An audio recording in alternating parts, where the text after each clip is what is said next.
আমাদের বাংলাদেশের ভবিষ্যৎ উন্নয়নের যে স্ট্রাকচার, তার মধ্যে আইসিটি ডেভেলপমেন্ট হচ্ছে বড় স্ট্রাকচার। কিন্তু আপনি যত উন্নয়নই করবেন, এআই আইসিটি ডেভেলপমেন্ট ছাড়া ওই থ্রেশহোল্ড ক্রস করা যাবে না, এটা আমরা সবাই জানি।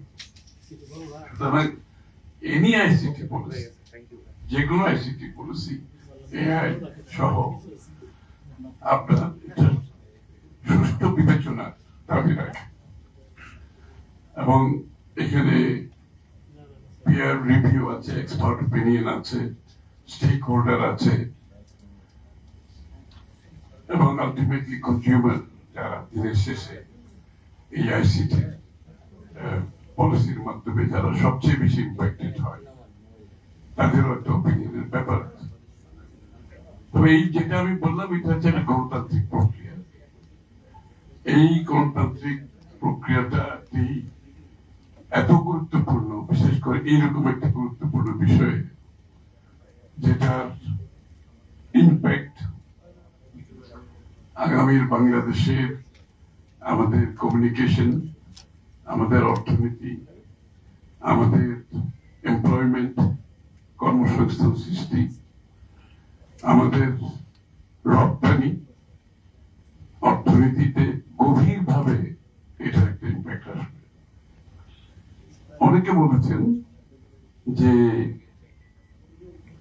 সেটের ট্যাক্সেশনের ব্যাপারটা, আমরা যে বিষয়টাকে এত গুরুত্ব দিচ্ছি, সেখানে সাধারণ মানুষের রিচের বাইরে এরকম একটি বিষয় থাকবে, এটা আমাদের বুঝতে হবে যে আমাদের সকলের একটা স্মার্টফোন থাকার দরকার, এবং স্মার্টফোনের মাধ্যমে, উইদাউট স্মার্টফোন বস্তুত পক্ষে আমি মনে করি একজন মানুষ এখন রিডান্ডেন্ট প্রেজেন্ট ওয়ার্ল্ড। যে জিনিসটা সকলেরই দরকার, সেই পার্টিকুলার পণ্যটা এত দামে, যে আমি যে শুনলাম কম্পারিজনটা, আমি জানতাম না, কিন্তু আমি অবাক হচ্ছি যে সেই পণ্যটা আমরা মানুষের হাতে তুলে দিতে পারছি না। অথচ আমরা ডিজিটাল বাংলাদেশের বক্তৃতা শুনতে শুনতে হয়রান হয়ে গেল, এবং এটার উপরে যত ইনভেস্টমেন্ট, এখানে যারা এই সেক্টরের সাথে জড়িত, বিগত দিনে দেখি ৬০,০০০ কোটি টাকা ইনভেস্ট হচ্ছে, তাই নয়? ৬৭,০০০ কোটি টাকা বিনিয়োগ হয়েছে।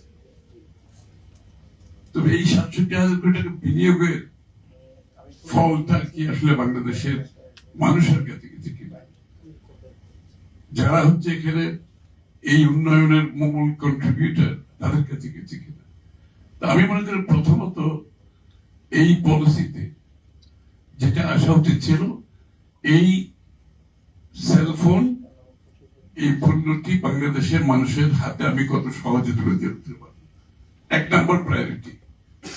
একটি গণতান্ত্রিক সরকার যদি আসে, তাদের প্রধান প্রায়োরিটি হবে যে এই পণ্যটি, যেটার গুরুত্ব এত বেশি, যেটার উপর নির্ভর করে আমাদের আগামী অর্থনীতির অনেক সিদ্ধান্ত জড়িত থাকবে, সেটা আমরা সবচেয়ে কম দামে কেন দিতে পারিনি, সেই বিষয়টা আমরা বিবেচনায় আনবো। আমি পরিষ্কার ভাবে বলতে চাই, ওই যে ফয়সাল বললো আমরা ৩২৫ টাকা না ৭৫ টাকায় দিয়েছিলাম, তো আমাদেরকে কিন্তু এই করের উপর একটা বড় ধরনের রিভিউর দরকার আছে। প্রথমে এই পণ্যটা আমার লোকজনের হাতে পৌঁছতে, এটা তার এই দেশের যে সরকারের সার্ভিস দিতে গেলেও প্রত্যেকটা মানুষের একটা স্মার্টফোন দরকার।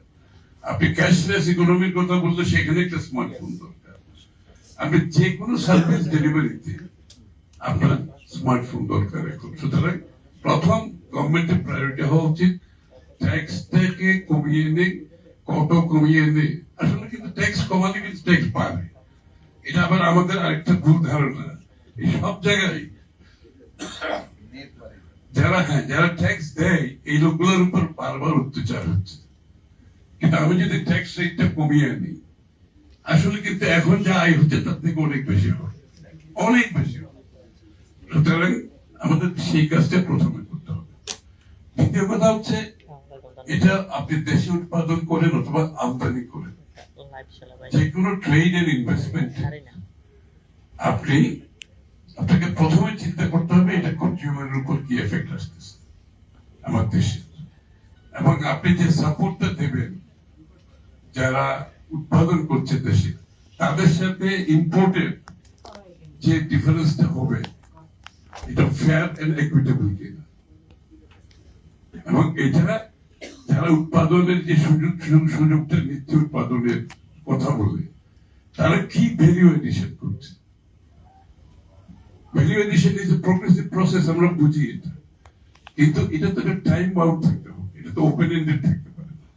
আপনি যখন উৎপাদন করার নামে ট্যাক্স বেনিফিট নিচ্ছেন, it must be time bound, এবং আপনি এটাকে বলতে হবে যে আমি এই প্রথম বছরে এত ভ্যালু এডিশন হবে, দ্বিতীয় বছরে এত ভ্যালু এডিশন হবে, তৃতীয় বছরে, যেভাবে আমার গার্মেন্টসে হয়েছে। এখন অনেক কিছু বাংলাদেশে হচ্ছে, সবকিছু না হলে বড় একটা অংশ বাংলাদেশে হচ্ছে, তাহলে সেটার সুফল বাংলাদেশের মানুষও পাবে।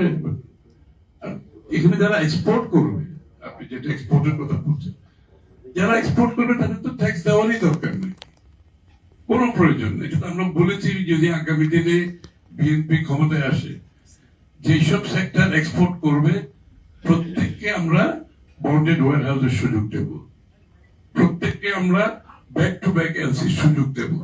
আমরা চাই গার্মেন্টস এর মতো আরো 10টা সেক্টর উঠে আসুক বাংলাদেশে। শুধু গার্মেন্টস সেক্টরকে যে সুযোগ জিয়াউর রহমান সাহেব দিয়েছিলেন, এটার উপর বাংলাদেশ এখনো দাঁড়িয়ে আছে। আমাদেরকে মনে রাখতে হবে, ওয়াই নট অ্যানাদার 10 সেক্টর, আরো 10টা সেক্টর যারা সুযোগ আছে, কিন্তু যাদেরকে পলিসির অভাবে এই সেক্টর গুলো কিন্তু পাচ্ছে না, যে গার্মেন্ট দিয়ে সুযোগ।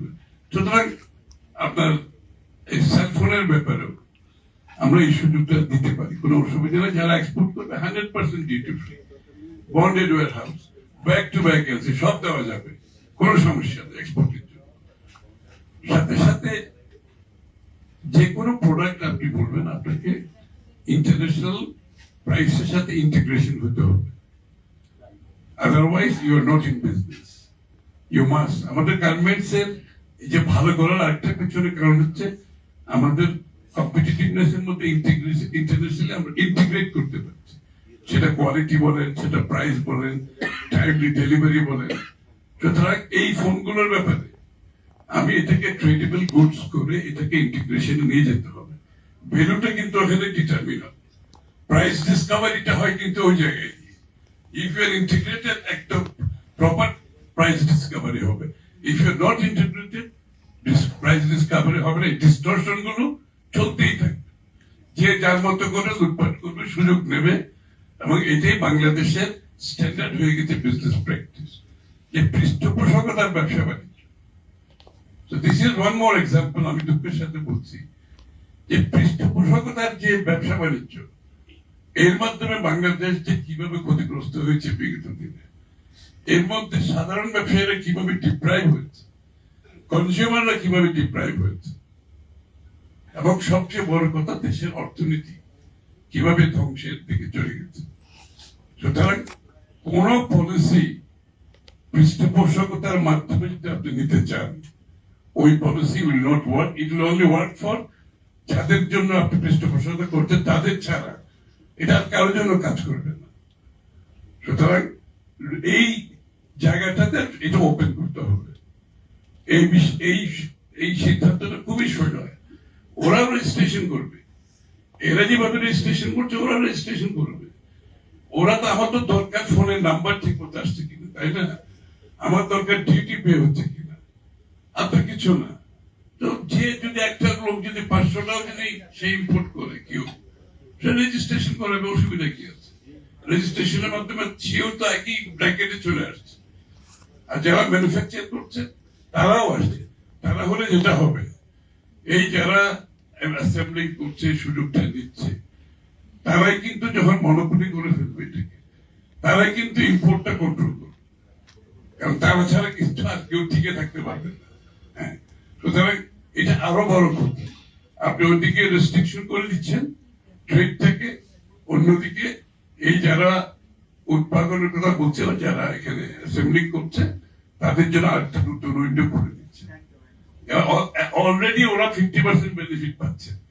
তারপর মনোপলির মাধ্যমে ইম্পোর্টটা যখন ওরা কন্ট্রোল করবে, এই প্রায় এই যে যে দামগুলো আপনি বললেন, এই সেলফোনের দাম আরো বাড়বে, কিন্তু আরো বাড়বে। This is a dangerous approach. সুতরাং আমি মনে করি, আমি বেশি বক্তব্য রাখছি না, আমি মনে করি ইট ডিজার্ভস রিভিউ। আমি আপনাদেরকে আশ্বস্ত করতে চাই, ইফ দ্যাট আল্লাহ যদি আমাদের দায়িত্ব দেয় আগামী দিনে নির্বাচনের মাধ্যমে, এই পলিসিটাকে রিভিউর প্রয়োজনীয়তা আছে। মোস্ট ডেফিনেটলি আমরা এটাকে রিভিউ করব। আমরা স্টেক হোল্ডারদের সাথে কথা বলবো। স্টেক হোল্ডার বলতে আমি মিন অল স্টেক হোল্ডার, আমি যাদের কথা বললাম সকলের সাথে কথা বলবো। কথা বলার পরিপ্রেক্ষিতে যে নীতিমালা প্রয়োজন হবে, নীতিমালা পরিবর্তন করা হবে।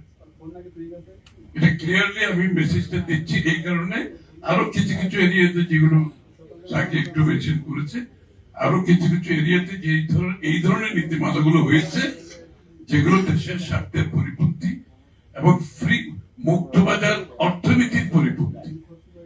আপনি একদিকে মুক্ত বাজার কথা বলবেন, আবার সরকার নিয়ন্ত্রিত বাজার সৃষ্টি করবেন, পৃষ্ঠপোষকতার মাধ্যমে কিছু লোকজনকে সুযোগ সুবিধা দেবেন, সেটা মুক্ত বাজার অর্থনীতি হতে পারে না।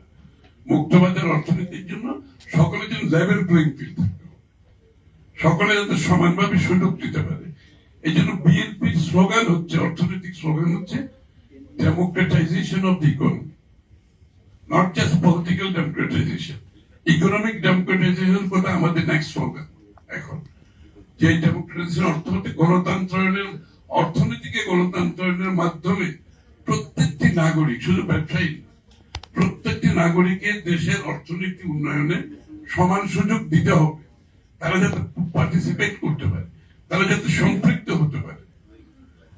কারণ এতদিন এই লোকগুলো কিন্তু সেই সুযোগ থেকে বঞ্চিত হয়েছে। আমাদেরকে সেই সুযোগ, বাংলাদেশের অর্থনৈতিক উন্নয়নের সুফল যাতে সবার কাছে যায়, this is democratisation of economy. সুতরাং আমি মনে করি আমার খুব কিছু বলার নেই। দিস পলিসি আমরা রিভিউ অবশ্যই করবো এবং স্টেক হোল্ডারদের সাথে কথা বলে প্রয়োজনীয় পরিবর্তন যা যা করার দরকার সেই পরিবর্তন ইনশাআল্লাহ আমরা নিয়ে আসবো। সবাইকে ধন্যবাদ।